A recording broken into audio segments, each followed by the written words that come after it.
FMR 101.3. Today we're planning to provide you with a few pointers to assist in that everlasting quandary that advertisers are faced with. Where do I get the most bang for my buck? Gordon Muller will take you through a masterclass in finding the right targets for your campaigns. Mike Mills will introduce us to an audience which is usually not associated with a classical music format. The young people between 18 and 24 who are now streaming us. And one lucky person in this room will win a set of 2 return tickets between Durban, Johannesburg, or Cape Town, courtesy of Lift, South Africa's most flexible airline. You may be aware that we are currently running a campaign on air with Lift, just to show how flexible we can be in accommodating our advertisers' needs. FMR and Lift, South Africa's most flexible airline, are giving away a set of return airline tickets between Cape Town, Johannesburg and Durban. For a chance to win, simply answer this question. What uplifting piece of music would you play at 35,000 feet? Send us an SMS or WhatsApp with your full name and the keyword LIFT. And again, your answer to the question, what uplifting piece of music would you play at 35,000 feet? Listen to the Classic Breakfast this Friday when I announce the winner. Lift, South Africa's most flexible airline. And I must tell you, the answers are rolling in, and it ranges from Rihanna on one end to Debussy on the other side. But it's going to be very interesting to find the winner for this one. Today, I'm going to introduce you to the most powerful, loyal, and vocal audience available in the Western Cape. And why am I so certain about the value of this audience? As advertising people, you will recall the dreadful effect on the economy of the COVID lockdown period. Advertising revenue dropped to virtually zero, and many of the big media players suffered very badly. Broadcasters' careers were in jeopardy, and advertising dried up. It was a terrible time. During that period, FMR was so important to our listeners and our members that they supported us with donations and membership fees to the tune of 4.5 million rand, which kept us going. Thanks also to our volunteer presenters who carried the station. These listeners communicate consistently with us. We know what their likes are, their dislikes, and their listening habits. And they don't suffer fools gladly. They're informed, they're opinionated, and they're leaders in their individual fields. And they appreciate our value proposition, the most beautiful classical and jazz music in the world, providing a refuge from our chaotic world where they're calm in chaos. And even BRC reckons that our audience has doubled since January last year. We reach them not only on FM. The radio has become more than just radio in a box. We stream them on the internet. They listen on our own app. We chat on social media. We load a host of podcasts on our website, and as you can see, the lights have just come on there. We even video things like this for use on a YouTube channel. We've also just commissioned RCS as our new compiling and playout system. Now, for advertisers, this will mean better reporting, and for our listeners, it's a better sound and RDS capability. But we also get out into the community. It's where jazz greats play with future jazz stars. Fine Music Radio's second Take Note concert takes place on International Jazz Day. Join me, Mike Rossi, and a group of my former UCT students for a concert at the Gugu Satebe Theatre in Langa. The Mike Rossi Project takes place on Sunday, 30th April at 3 p.m, booking through Quicket. Take Note is funded by the NDDA and curated by the Cape Town Music Academy. It takes a village or a community radio station to nurture talent and promote diversity and development. You're most welcome to attend on Sunday the 30th, 3 o'clock at Gugas Tebe in Langa. It really is a fun event, and we're running this throughout the year, every last Sunday of the month. That's just one of our events. We also have our annual FMR Bursary Trust Awards for music students in African music, jazz, classical vocal, and classical instrumental. Total value of these bursaries come to 120,000 Rand. There are too many activities to mention here. One of our flagship programs is the Classic Business Show with Michael Avery. Classic Business with Michael Avery, sponsored by Alex Forbes. Impact just in itself is not really going to get you the progress that you need. It's just a purpose on its own. What you really need is an actionable plan to get you to that intent of creating impact for your clients. It's setting out what can you be exceptionally good at within your industry. Purpose without an action plan is really just an intent. Classic Business, Monday to Thursday from 6 to 7 p.m. on Fine Music Radio. Brought to you by Alex Forbes for insight, advice, and impact.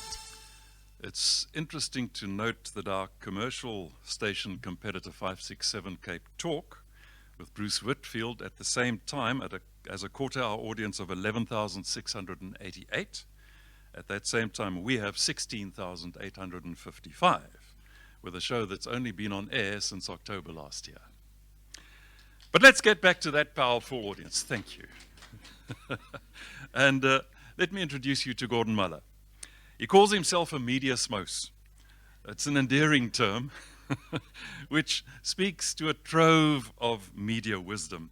And today he's kindly agreed to share that powerful, or some of his powerful insights with us on the impact of audio, on the role of radio, the value of commercial radio, of community radio rather, and the power of fine music radio. Ladies and gentlemen, please welcome Gordon Muller.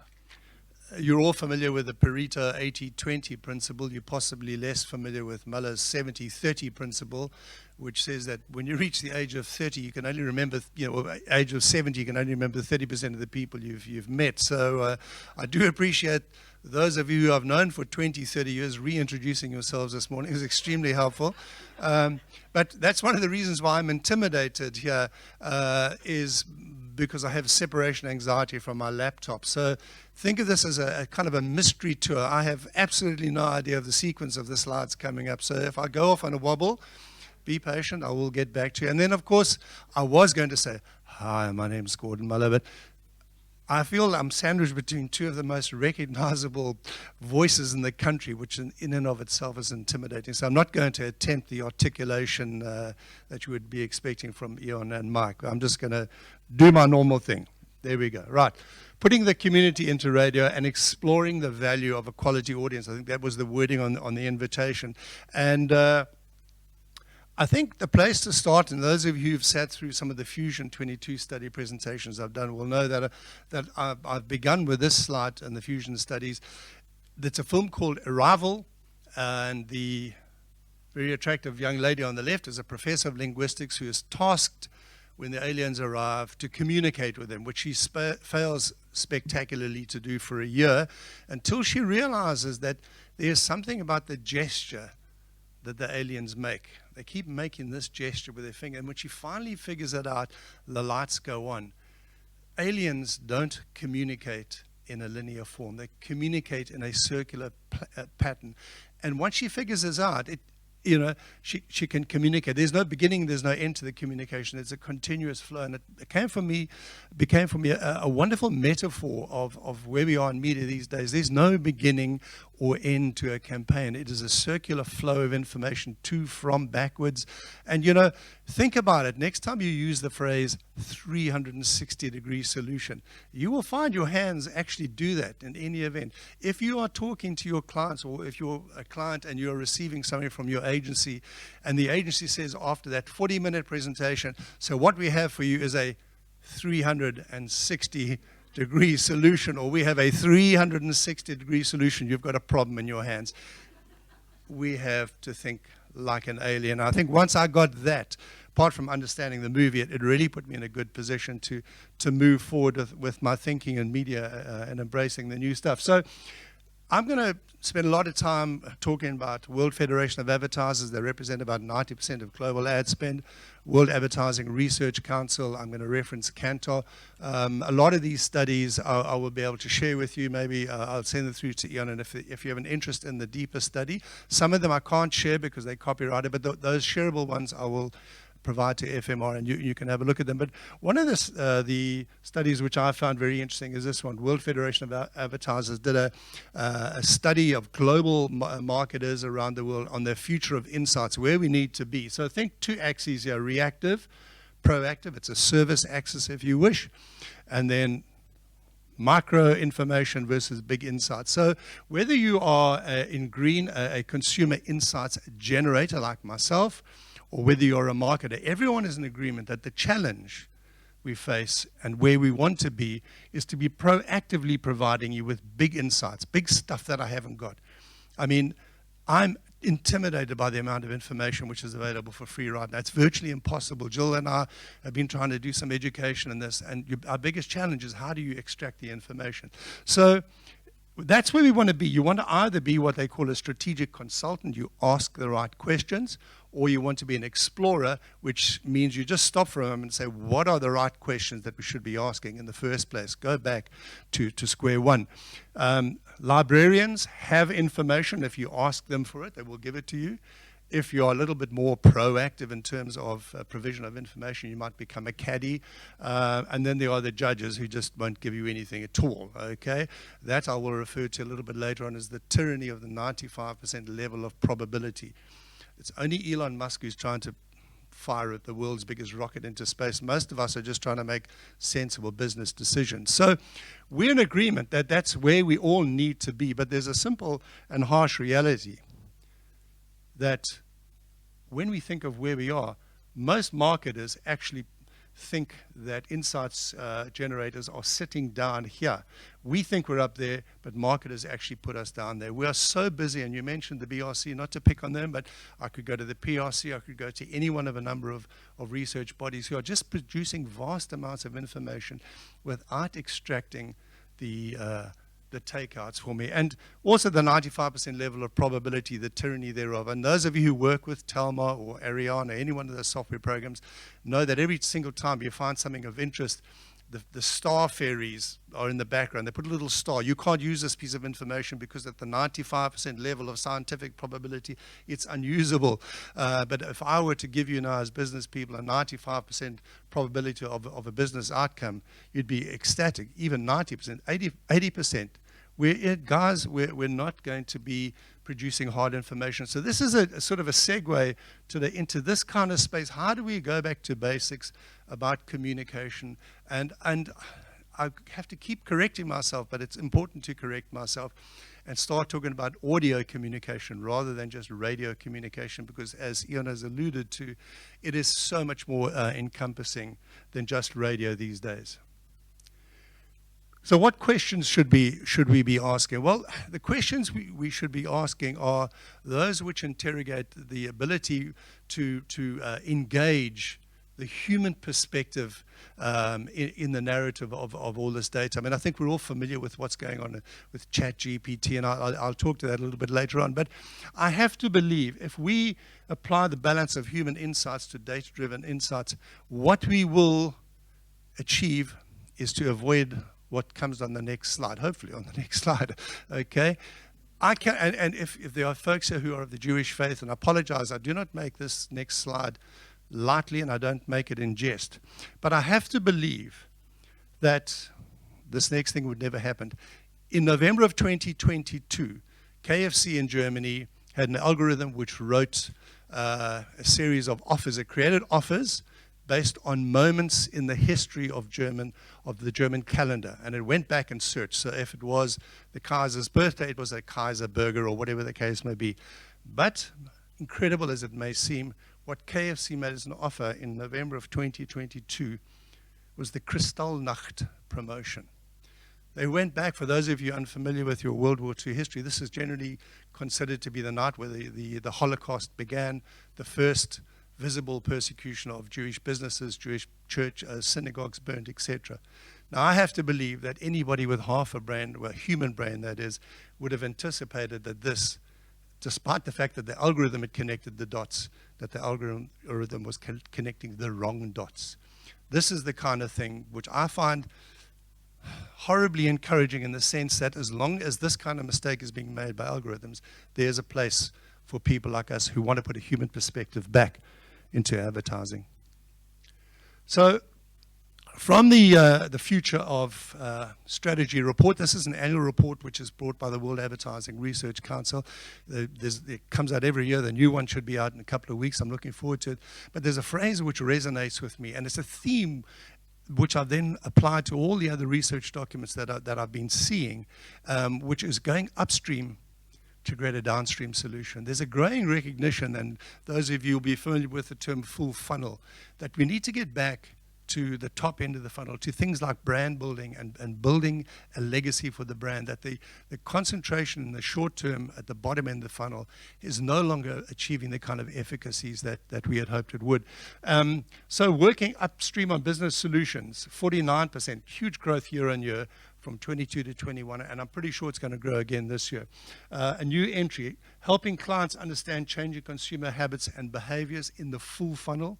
It's this whole full funnel approach. We need to understand the relationship between branding and audiences, and balancing short-term and long-term objectives. The short-termism, we know, is an issue which has been identified, and I defy you to find any report on marketing around the world in the last year that does not identify short-termism as an issue. And please, this presentation will be made available, so with pleasure, take notes, otherwise you will get a copy of this. So we need to go upstream, and in going upstream, what we discover from this report is that more and more emphasis, strategists are saying that they're going to put more and more emphasis, or they're being under duress to place more emphasis on a holistic approach, an all-encompassing approach to media, not just the numbers. And I think that's the challenge we face. And I'm going to talk about the interface between marketing and procurement fairly shortly. But it's how do we bring back the creative? Those of you who will know my textbook from all those years ago, you know, I didn't choose the title lightly, Media Planning, Art or Science. We've defaulted to the science, and we've forgotten about the art, and that is now re-emerging as part of the genuine sort of product offering from agencies and communicators. So how do we go and take a broad, full funnel approach? And I'm going to work our way through these questions. Why radio? Why regional radio? And why community radio? But in order to get to the top of the full funnel, you've got to go back to the fundamental principles of today's presentation. It's not about the listenership. That is important. It's not about the station. That is important. But there's something which precedes this in the media planning process, and it's the following. Mind the gap. Mind the gap. Where am I? 2 sound bites, and you're in London with me. The first of those sound bites was hearing. I think this is one of the disservices we've done to ourselves in the research that we do and in the way we project audience delivery to clients. Hearing is a function of the central nervous system. It's an autonomic nervous response. Zebras do not walk around in the bush desperately tilting their ears to listen for lines. They hear. It just happens automatically. Once they scent or hear or something, then they will listen. It's the second of those sound bites is the lean in. You heard the first one, which you weren't anticipating. The second one was a more lean in response. You were not aware of it, but I could actually see your body shifting as you began to tune into the second one. And of course, the third sound bite, there wasn't one, which is the single biggest problem that we face in radio, underflighting. Just as you've got my interest in your campaign, you run out of budget and you underflight. And then you say radio doesn't work, but actually it's the underflighting. So for me, it's just miraculous that we go all the way back to where I was when I started in advertising in the 70s. It's the power of sound. Isn't it incredible that the power of sound can actually generate that entire image in a single instant? You knew where I was and you knew what this was referencing to. I mean, this is better than sponsoring Spurs.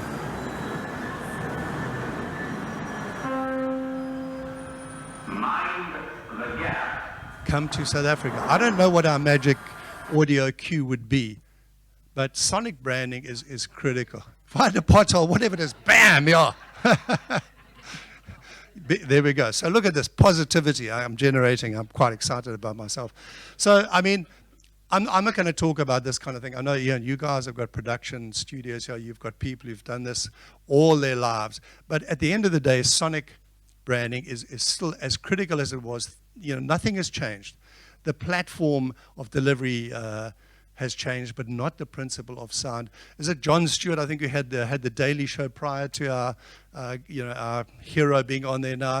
It was once sort of quizzed about the show and how it worked. He said, "Look, I make the donuts. I don't drive the truck." So I think this is about making the donuts. Whether you drive the truck off a radio set or a mobile device is a secondary issue. Plan on the power of sound and price on the audience. So sonic branding has some interesting plays. 77% of people who listen to radio in the city of Cape Town tell me, this is from the Fusion study, that they engage in multi-screen activity whilst they're watching television. Now you would think, okay, wow, that's not good. But intriguingly enough, this study, this is from the Nielsen Digital Consumer Study, which is embedded in the Fusion 22 study, tells us that people who multi-screen whilst they're watching television have a higher noting and a higher recall of advertising than people who do not multi-screen. And this is sometimes the elegance of simple logic that appeals to me if we go back to basics. Why would somebody who multi-screens while they're watching television have a better ad recall and noting than somebody who doesn't multi-screen? It's very simple. It's because they actually remain in the room. The problem is not the people who are multi-screening, the problem is the people who've left the room. And as a consequence of that, the people who multi-screen have better noting, better recall, and a higher level or higher probability of response. Why? Because the device that you require to respond is in their hands. So what at first appears to be a problem is in fact a positive. People are more engaged. And I think what's thrown us is this thought process here. So some of you might be familiar with the Microsoft study which came out in 2016. You'll find this figure is often quoted that in 2013, that is 2000, we had an attention span of 12 seconds. By 2013, that has eroded to 8 seconds, which purportedly is 1 second shorter than a goldfish. Okay, we can debate about that. I still want to know how they measure the goldfish, sort of eye contact or whatever it is as you zoom around the bowl. Hello, Clive. Hello, Dave. But what you need to read into this study, which is really important, is what it also says is it's not that we have become less attentive. We've become more efficient at extracting information. What the study actually says is what used to take us 12 seconds now takes us 8 seconds. We are better at extracting information. And so I want to loop back to the scenario that we have on television. So many TV commercials are still planned on this principle that there's a 45-degree angle that closes for 30 seconds. At the end of 30 seconds of steady build-up, you have the big reveal. But studies from YouTube tell us it's completely different. We do not engage with screens that way. What happens is you've got a 2-second window right up front here. I'm either in or I'm out. And if you don't grab me right up front, there's no time for a big reveal up front. That'll be determined because, I notice, I'm very blessed. I've got 9 grandchildren. So I've got my own media control group. And one thing they know right from the beginning is the power of the forefinger. Because when Grandpa's got something interesting and there's an ad, and they're just jabbing it. They want it to go away. So even they know. You've got 2 seconds with my 3-year-old granddaughter, and she knows that. So what happens is I drift out, and then I come back in. And you know what? More and more studies are showing what's bringing me back in is not what's going on the screen, but it's the audio cue. The audio cue, the sonic branding is what pulls me back in. And I go back in until something uninteresting happens and I drift out, and then you pull me back in again. So when I say things like, ba-da-ba-ba-ba, I'm loving it.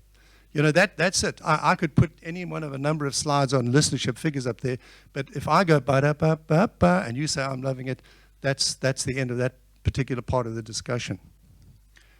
So this chart, I think, is interesting, and this is something we need to bear in mind in terms of the holistic approach that we're now adopting to media. It was considered to be, this is where I got, after almost 50 years in advertising, to say goodbye, the end of the traditional media. This used to be 100%, and it was just going to be whittled away until people like me just had no place. And then it would all just be driven by algorithms, who are those clever things that give you KFC Kristallnacht in the middle of Germany. But it hasn't happened that way. Not anywhere in the world has it happened. What we're seeing is this pattern. There's a sort of a fusion, and more, and those who've been through the study with me, the fusion study, will know I'm calling that the fusion zone. The real narrative in media at the moment is looking at how we work into that space. How do you get these things working together? It's not an either or, it's a both. And the only discussion is not either or, but to what degree is the both in play? So when we talk about listening to fine music radio, we're not just talking about a radio set, we're talking about Twitter, we're talking about all those other features, the streaming aspect of it. How do you engage? Now, if this were not true, then the following slide, which pops up, would also be a surprise for you. So I want you to think about the fusion zone, and I want you to, in your own mind, answer this question. In 2022, something really remarkable happened. The single biggest advertiser in traditional media, okay, sometimes legacy media seems to be a buzzword. The single biggest advertiser around the world, anywhere in the world, in traditional media is, well, see, coaching. But I think a lot of people are saying in their minds, McDonald's, Unilever, Procter & Gamble, that's kind of where you go, FMCG space. This blew me away. Amazon. Amazon in 2022 became the single biggest advertiser on traditional media. Yeah, they're also the biggest advertiser on digital, but what is it that Jeff Bezos knows about media that I don't know? The ultimate digital company has actually worked out that they need to have a presence in traditional media. In fact, I made this presentation last week and I was corrected, and correctly so.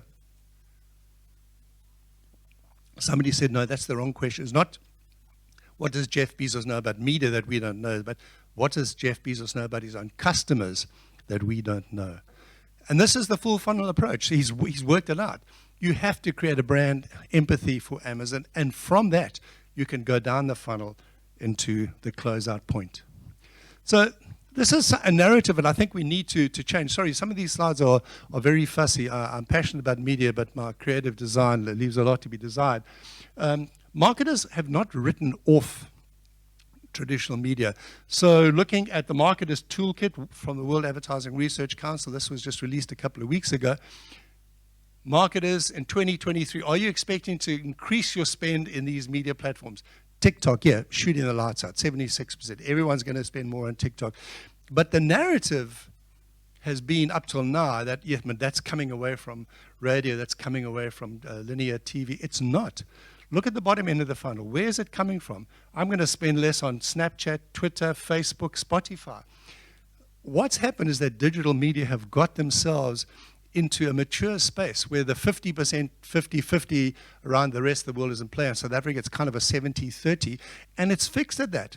So when the next shiny thing like TikTok comes along, it's not taken away from radio, it's not taken away from television, it's taken away from other digital media platforms, which is why, Twitter's revenues are down 40%. Okay, TikTok is eating everybody's lunch, including the elephant in the room. Okay. So any one of a number of studies I mentioned to you, this is one that you might have, if you attended one of Kantar's media master classes, this was a brilliant document, Media Master Chef. Not to say that reach and frequency and the traditional stuff, the quantitative stuff is not important. In fact, there's a growing realization now with what is being referred to as the attention economy, that reach and repetitive exposure are even more important than we thought. But look at the interface with the other things. Synergy, it has to be integrated. It has to be holistic. Context and customization, which we're going to talk about in a moment, the power of regional radio to a degree and community to a large degree is context at the end of the day. And then creative context. If you think of TikTok, if you go to TikTok, you'll see on their landing page that they have a mantra which drives their thought process, which took me a while to figure out. But the more I realize how right they are, the more I'm buying into it. And because I'm going back to my roots of advertising in the 70s, don't make ads, make TikToks. That's what they say. Now, we've got ourselves into a whole quantitative bun fight by reverting back to things like the medium as the message. Now, that Marshall McLuhan statement was made in 1959, okay? So that's how old it is. And the medium and the message just led us to conclude that more exposure, doesn't matter, television, radio, as long as the numbers were big, it was going to work. But we've learned something from TikTok. Don't make ads, make TikToks. What has happened is that the message has become the medium, which is what we always knew. Great ads work better than bad ads, and we go back on the creative cycle. The message is the medium. Fine FM is the platform that you're going to deliver that on. It is not the other way around. The message will drive. So you need to create a message which fits perfectly with the platform. Looking at the same study, 34% of campaign performance. So this comes to the measurability. You know, we've spent all our time on the measurability in terms of quantitative, not enough on outcomes, not enough on attribution modeling. Kantar studies around the world will show that 34% of the attributable outcome comes from synergistic effects. It's from more than the sum of the individual parts. There's a greater whole in it. And there's no kind of right and wrong. Sometimes I think I find myself in a kind of a Boolean sort of parallel universe. For those of you unfamiliar with Boolean logic, it's the core tenet behind the digital process. It's right, what's wrong. Is this water cold or is it not cold? Yes or no? Well, it's kind of coldish. It's fuzzy logic. We in media are in the fuzzy logic business. There is no put this on because it's right, take that off because it's wrong. It's partially right, it's partially wrong. The fusion zone, is it 70-30? Each campaign will be different. We need to go back to basics and remember we're in the fuzzy logic business. We are not in the Boolean logic business. That is for algorithms, and algorithms are very literal, and it is Boolean logic that created the Kristallnacht nightmare for KFC. So, going beyond that, again, going back to my textbook, which if you are still reading, you should stop immediately. It's incredibly out of date. Please throw it away. But I did talk at that point about intermedia and intramedia. So when I talk about television screens and sonic branding and how you pull the eyes back on the screen, that's intermedia synergy. But intramedia is equally important. So once I've gone into an audio platform, 28% of people, of listeners on To Find Music Radio in the Fusion study are listening via the streaming platform off the website and the platforms. 1 in every 3 is streaming. So how do I actually embrace that synergy?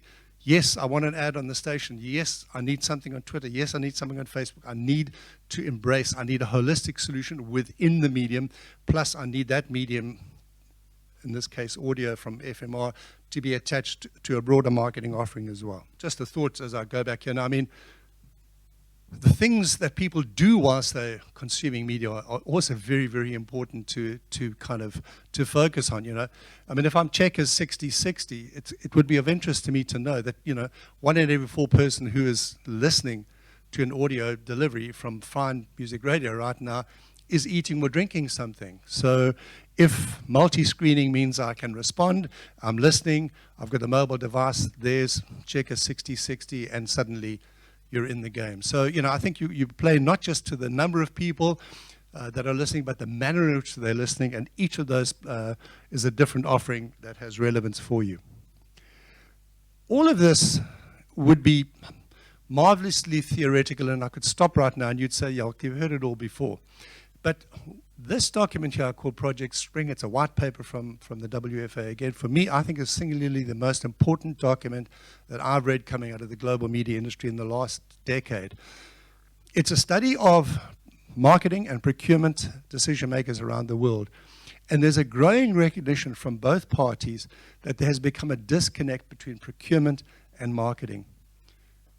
There's a commitment, an equal commitment to the principle of proper, transparent sort of purchasing behavior and procurement behavior. So nobody's wanting to get rid of procurement. We get it.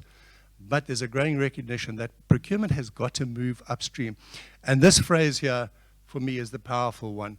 It's all about moving from what we expect, you know, from the cost of the buy to what we expect the buyer to deliver. What's the value of the delivery at the end of the day? And there's a growing recognition that that's a crucial thing, that we've got to move more and more into the issue of attribution modeling. So, you know, I mean, I've always argued that for any media campaign or any advertising campaign, there are only 3 possible outcomes. That's it. It worked, it didn't work, and I don't know. That's it. There's nothing in between that. So if we're in the I don't know, which so many marketers are, then we need to work with procurement and say, how's the attribution modeling working? We cannot afford anymore in media to be in the I don't know space. So Project Spring document for me is really intriguing. And, you know, it all comes back. These are the global principles. I'm happy to supply this document for you. This one's in the public domain. But it all comes back to this holistic thing, full funnel. You've got to measure all aspects of the media, from the creative input, from, you know, multi-platform, and it's got to be the full funnel approach across the board. So that's, you know, any one of a number of full funnel models. But I mean, all of these things have got to play. That's Amazon. You would think Amazon would be right down here. They've got loyal users, they've got a very clear digital offering, but even Amazon have worked out they've got to get to the top end of the funnel to channel it down. And this is just an appeal for those of you who do struggle, and I get it. Procurement's a very difficult thing if you're a media buyer. But that study, Project Spring, will also give you a couple of insights. In answering this question, the value of marketing and procurement is seen as broader than price reduction by business. Agreement is if procurement is trained, if they understand what we do in media, the chances of them, 75% of them will agree with that statement. The problem is not with procurement. The problem is with us and marketing and media who have not brought procurement into the stable to actually explain why we are moving upstream with our decision making. So the power of sound, we've dealt with. It's upstream, it's the top end of the funnel, and we need it to drive down. Why regional radio? This is a bit of number crunching. Those of you who saw the original ComVibe presentation will recall this. And it was a traditional kind of an under-delivery of television in the Western Cape. So I thought at the back end of last year, let me just kind of rediscover this and see if it's still the case. So I did a number of post-campaign analysis by province. This was for non-alcoholic beverages. It's a total of almost 40,000 GRP, so it's a big sample over a 12-month period. And what I discovered is, if that's the norm, there it is there, in this case for non-alcoholic beverages, there's a 13% under-delivery in the Western Cape. Wow, okay. Now that could be a statistical anomaly, but it's actually not. Nielsen said it's not a statistical anomaly. It just is a reality. I thought, well, okay, if it isn't an anomaly, let me just double check. So I went to the auto manufacturing, no under-delivery in the Western Cape. So you can adjust the figure to build up on television. But generally speaking, there's a 10 or 13% under-delivery in the Western Cape for non-alcoholic beverages on television. Gauteng tends to be over-delivered, which you would say, okay, maybe that's not a bad thing. Of course, the further up the scale you go, SEM 7 to 10, 93% of the FMR listeners sit up in that point of the world. There's a 19%. So suddenly it's a 20% under-delivery on your television campaign. One of the problems being, you know, we're still so set in this country with looking at the world from a national perspective, you know, not breaking it down into an in-market response. How do I measure attribution if I've got variation in sales on a regional basis? Well, the first place is to look at your media performance on a regional basis. So there's a 20% under-delivery for non-alcoholic beverages in that space. Telecons, 20% under-delivery in the Western Cape. Financial institutions, there's a 23%. It's not a statistical error. There is something in the consumption pattern of television in the Cape that is different to the rest of the world, of the country, and there's a consistent pattern over years of non-delivery in the Western Cape. If you're flighting a campaign and you think you've got X amount of exposure, just be cautious that you don't attribute the same X to the Western Cape. It isn't so. which poses the question then, what is the, even if it was at the 10% level, what's the value? What does that mean to me as a marketer if I'm getting 10% less exposure in the Western Cape than I should be getting? I'm going to answer that question for you in a moment. So the other point, and I'm glad I can talk about this with a degree of relaxation because Karen Phelan isn't here. She's the expert on this kind of thing. And I know I'll get a clap if I make a wrong number. But I mean, we know what load shedding is all about. What's the impact of load shedding on television? Here it is. That's the benchmark of 2019. So, this is the year to date. Anywhere between sort of 25 to 40% under delivery. So now you've got, if you're on television, you've got two things in play. You've got a sort of generic 30 to 40% under delivery because of load shedding. And you've got another 20% in the Western Cape because of the way people down here behave. And I personally think it's got to do with outdoor lifestyle and just, kind of not locked in. So there's an obvious reason for it in that regard, which would then put you in a situation, if the Western Cape is an important region for you, where you could be on any average television campaign 50% underflighted. How do you balance that out from a regional perspective? And regional radio, in the context of today, is the obvious thing to do. You need to balance out your exposure in the Western Cape.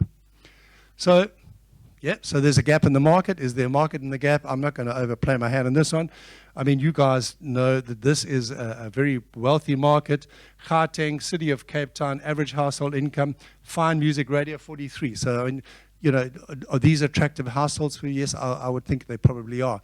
The value of a 10% under delivery against these households on an annualized basis is about 4 billion rand.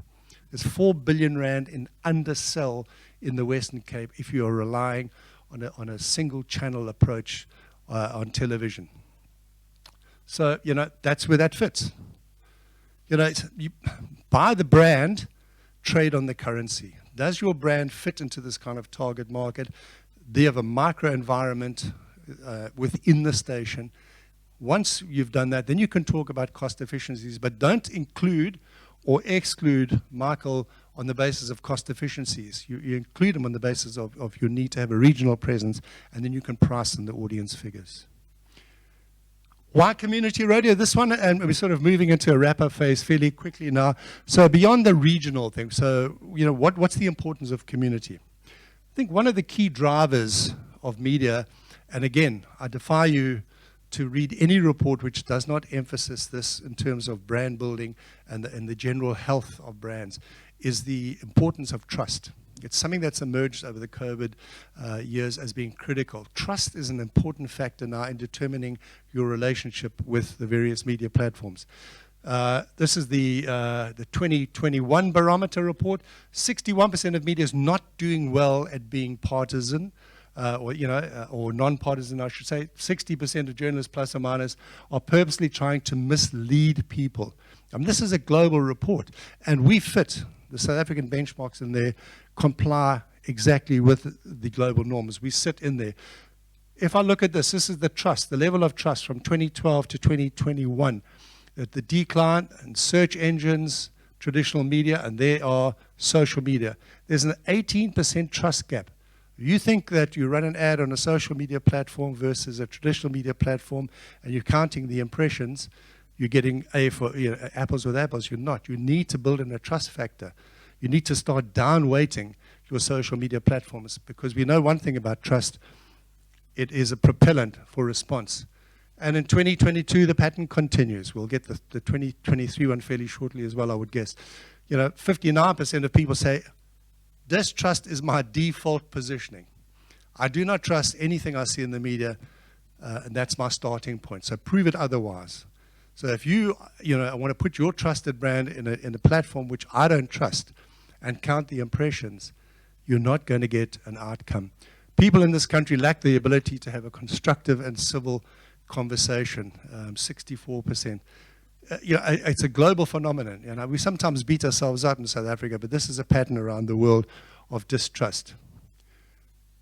I worry about false information or fake news being used as a weapon. So there we are, nicely positioned between Russia and Saudi Arabia.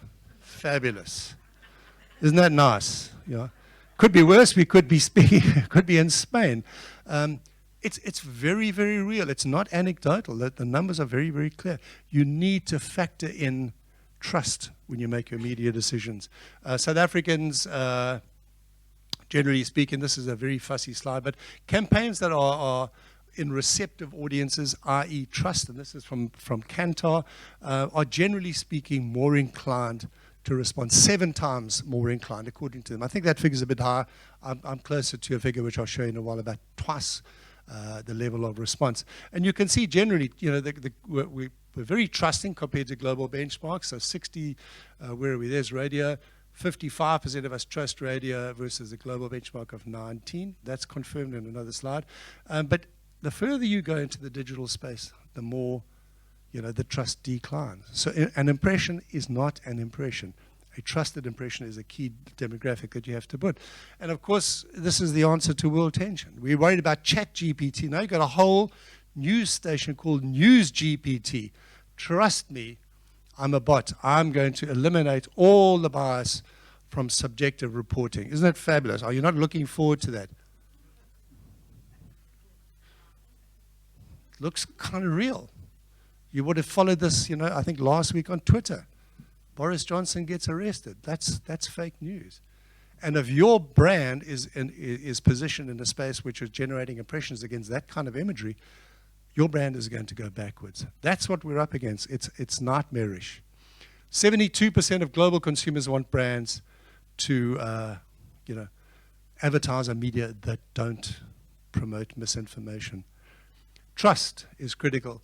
Circles of trust become more local. I have less trust for outsiders and a closer bond with neighbors and co-workers. My community, my family, my business community becomes my point of reference.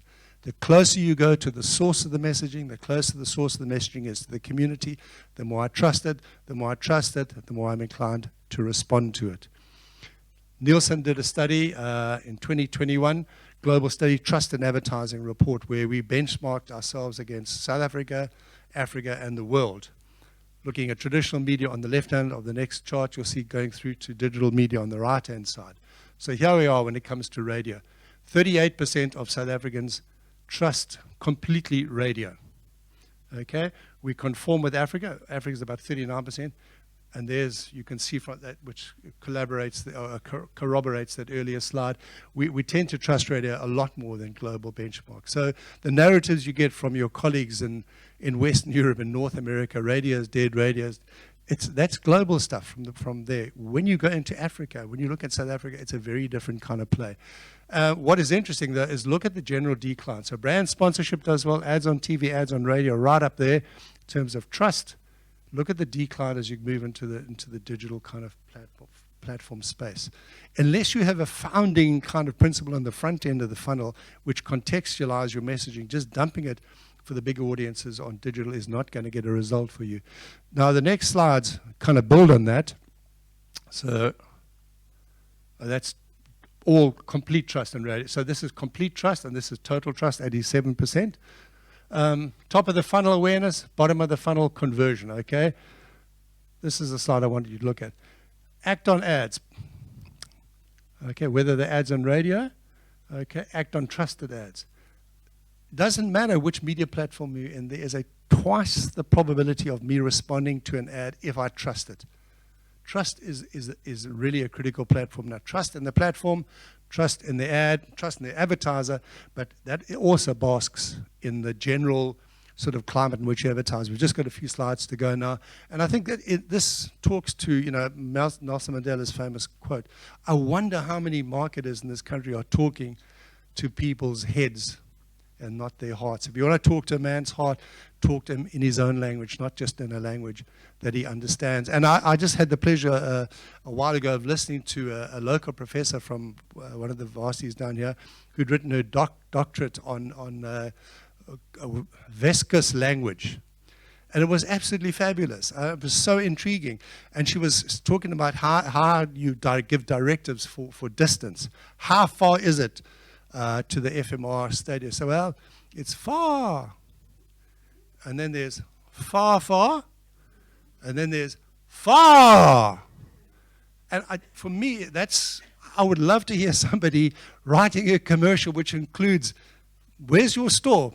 Builder's Warehouse. No, it's far, but it isn't far, far. It's right on your doorstep. I mean, that's what it's all about. And somewhere along it, and you know, I don't make light of the creative process because I know how difficult it can be, but who is the person that decided that all second-hand cars must speak what in Joburg we call breuke? So you're as your car, and we've had a lekker life together, and now you have to sell me, but that's okay, just give it to these oaks down the road. It doesn't matter if you are a renner and you speak French, okay, but you must just you can't speak French, you have to speak breuke French. If you're Italian, okay, it doesn't matter, you can't speak Italian, you must speak breuke. That's just somebody downloading a generic concept. I would love to hear that same voice. I love the ads.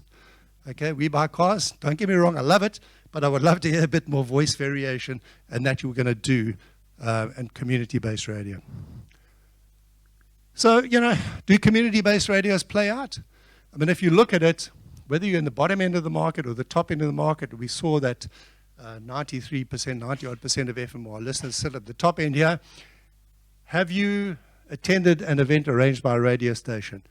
Community stations, much better than non-community stations, and then Cape Town community stations in particular have a very high propensity to attend events which are arranged by radio stations. Do you want to engage with the community? Then this kind of platform works. Disinformation is spreading alongside the new coronavirus. To counter this, it is important to share information that comes from reliable sources, such as health authorities and the World Health Organization. During the COVID-19 outbreak, only trust official information sources and credible media outlets. Do not share unverified information. This is a message from UNESCO. Isn't it interesting that during the height of COVID, UNESCO chose to drive its anti-disinformation campaign off community radio? You can go on the UNESCO site and you can find this commercial in thousands of languages, literally. It's quite extraordinary. That's what it's all about. If they can work it out, guys, so can we. Conscious media is the phrase which has crept in. So if we're aware of all these things and we're aware of trust, we want brand purpose is another buzz phrase. Gillian's the expert on branding, Gillian Rightford. So, you know, I won't venture too far into her space. But if brand purpose is part of it, then brand purpose has to be matched with what they call conscious media. Conscious media needs to be considering quality environments. That was where we began the discussion, and diversity and inclusion of media. And this is a bit of a hobby horse for me. This is me going beyond brief. But right now you'll know that the MAC Charter has formed its third iteration, and they're looking at transformation in the industry. I'm concerned that it's not getting to the real issue of diversity and inclusion. So let me give you for instance, and I have had permission to address this. So if you're an advertiser, you give me 1,000 Rand, let's say I earn 10% commission. I am BEE1, so our transaction as advertiser and agency is BEE empowered, okay? I take the remaining 900 Rand. 90% of the transaction is not computed in the BEE exchange. I give that 90% to Amazon and Facebook. It leaves the country, not 1 cent stays in this country. How on earth can that be transformation? That's crazy. So I'm pushing very hard for a VAT kind of a solution. VAT is calculated at the end point of the transaction. I would argue that the end point of the transaction is the ear in this instance. You need to earn BEE points because you've made local content languages, local content TV. You're making stuff that reaches the ears of people. That is transformation. That is new voices, new talent. That's job creation. That is transformation. To calculate BEE on the basis of a 10% of 1,000 Rand exchange is a form of insanity. And I'm sorry I'm speaking so aggressively, but I was part of the initial charter 20 years ago, and nothing's happened, and I'm really annoyed about it. So that's what it is, guys. Diversity and representation means inclusive audience planning. Not just for the sake of it, because inclusive planning will get you a better outcome. Supporting diverse voices, new content, new creative talent, balancing brand safety. The best way to balance your brand safety and your brand purpose is to match it with a trusted environment. and then ultimately measuring success. All of these things you can do, but you've got to work with the procurement guys, and the more you work with them and the sooner you bring them into the equation and you agree the parameters of the transaction and the procurement process, we'll be looking at outcomes, not just the cost efficiencies of a media buy. The better chance we have got of getting transformation going, the better chance you've got of getting a result, the better chance we have of returning the balance of the human interface with artificial intelligence. And I mean, that's what this is all about. This for me is transformation. It's not boardrooms and transactional analysis and representation of directors. This is transformation. This is what we should be driving as an industry. So that's it, guys. That's my little story, putting quality and context into the audio community. For me, I'm not saying we don't do the thousands. Of course, it's important to know that your business, Michael Avery platform, has got 20,000 more listeners than the competing station. That is important, but that's a pricing issue. Don't go on to the show, the business show, because it's bigger. Go on to the business show because it fits your brand purpose, it's trusted, it serves a community, and then we'll talk about the price at the end of that. So thanks for your time, guys. I'm going to hand over to another golden voice. So I'm Mike Mills. I'm new in Cape Town. Some of you know me from a national television show that happened years and years ago called Win and Spin. What I want to tell you about is that I think you'll be familiar with the old adage that classical music is for boring old farts, right? It's for old people. It's not. Let me take you back to 2012 when there was confirmation that that was the prevailing attitude towards classical music. In that year, 2012, the British phonographic industry, the BPI, showed in a survey that only 10% of people who listened to classical music were under the age of 30. 70% were over the age of 50, and the remaining 20% sat somewhere in between. That's why it was perceived to be for old people, okay? Let's jump forward from 2012 to 2019. This is before COVID. This is before Ukraine and Putin. Deezer reported a 270% increase in the number of subscribers to its most popular classical music playlist. 270% spike. And 43% of those new listeners were millennials. Hello. Then we jump to just over a year later, August 2020, during the hard lockdown with all of its uncertainty. Joint research by the Royal Philharmonic Orchestra and Deezer and the BPI showed that listening to orchestral music during lockdown had helped people to relax and maintain a sense of calmness and well-being. And in that same survey, classical streams by listeners who were under the age of 35 rose by 17%. And of those, a third, 34%, were 18 to 25 years old. Huh? What's going on? That's 2020. Now we jump to a survey done just 5 months ago, December 2022, again by the Royal Philharmonic Orchestra, Deezer, and the BPI.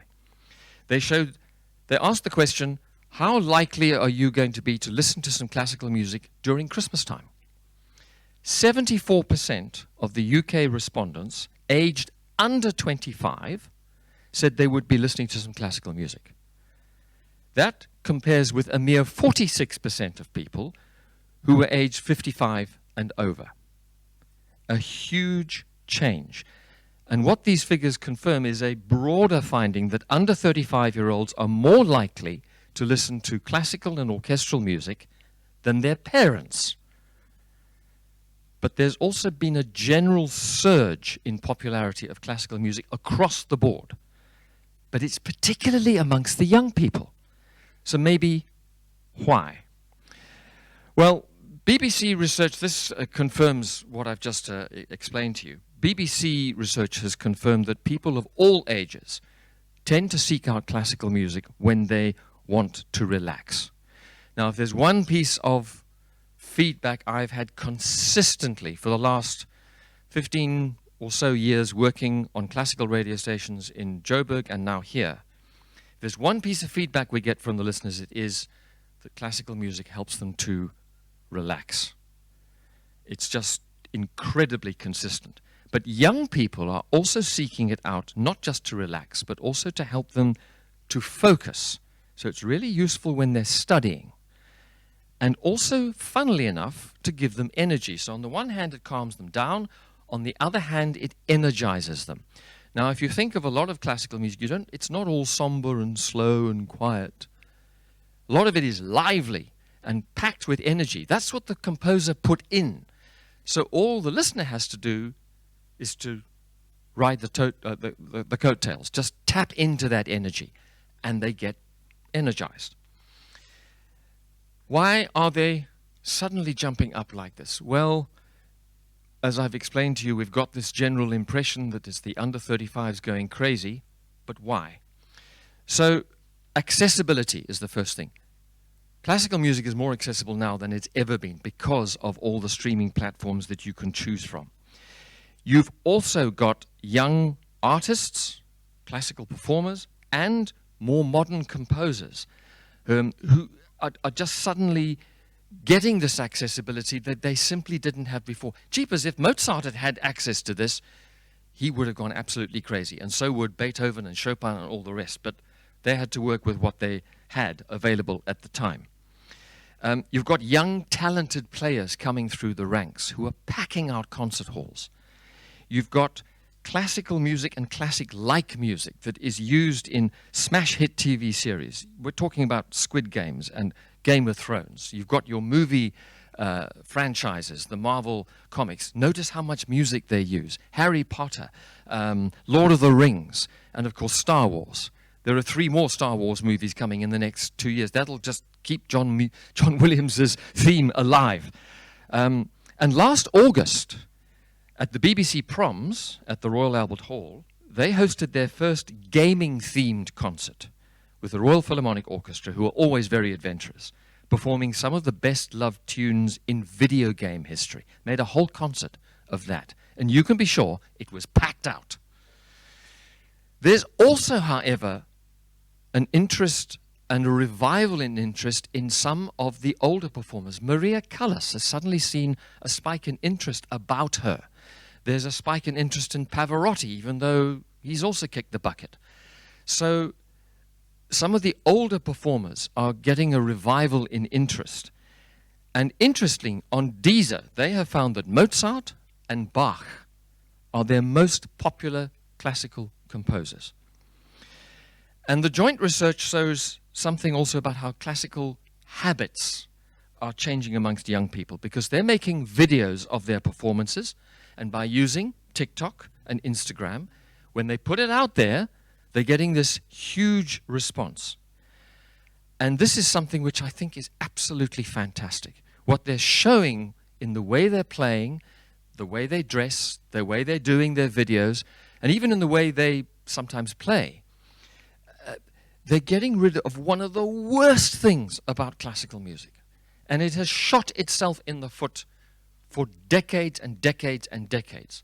It is perceived as this hoity-toity, I know better than you, because I listen to classical music. You are riffraff. What do you know? There's this highbrow, toffee-nosed attitude.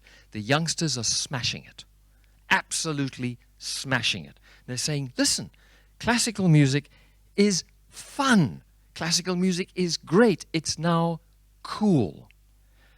So please just bear that in mind. And all of this leads up to the fact that, for those of you who don't know, I recently introduced a children's classic at roughly 7:20 in the morning. I'm looking for a sponsor. But seriously, that's part of my reasoning, because if you can get youngsters, and I mean real youngsters, junior school kids, even babies, to listen to classical music, they come back to it later. They might do the teenage rebellion thing, but they come back to it more easily, perhaps, than the rock and roll generation, for whom classical music was seriously uncool. You're a nerd if you play the piano, especially and you have music lessons. And maybe that's why it's so hard for the parents now to be enjoying classical music, but the youngsters are soaking it up. And with that, I thank you very much.